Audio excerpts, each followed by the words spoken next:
Give me 2 minutes and I'll explain respiratory acidosis versus alkalosis. Super easy. First note, oxygen and CO2 will always go on a seesaw. Oxygen goes down, CO2 goes up, and vice versa. They're always going to go on a seesaw. One will go up, one will go down. Oxygen is your base, CO2 is your acid. Oxygen is your base, CO2 is your acid. Inside the lungs, we have a little fidget spinner. As oxygen comes in, CO2 goes out. Oxygen goes in, CO2 goes out. And we should have this constant wheel going inside where oxygen's coming in and CO2 is going out. You're breathing in base, getting rid of acid, okay? So let's look at causes of each of these. So respiratory acidosis, okay? COPD is a big cause of respiratory acidosis. How come?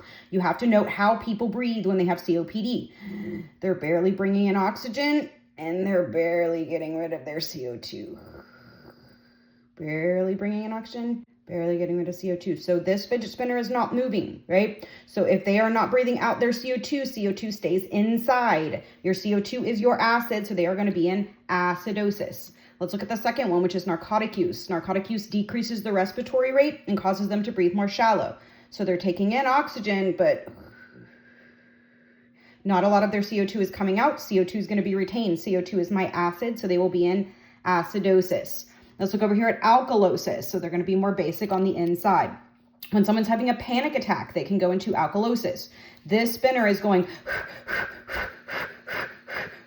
so they are getting rid of a lot of CO2. Their acid is on the outside, so they're left with base. They will be in alkalosis, which is why they teach you when you're having a panic attack to breathe in a paper bag. You will breathe out your acid into the paper bag and breathe it right back in through the paper bag. The second cause of alkalosis would be asthma. Asthma is an obstructive disease, so they are bringing in some O2, but they have a hard time bringing in the O2, and their expiratory is usually much longer than their inspiratory. So if they're breathing out more, breathing in, breathing out more, they're getting rid of their CO2 more, they're getting rid of their acid.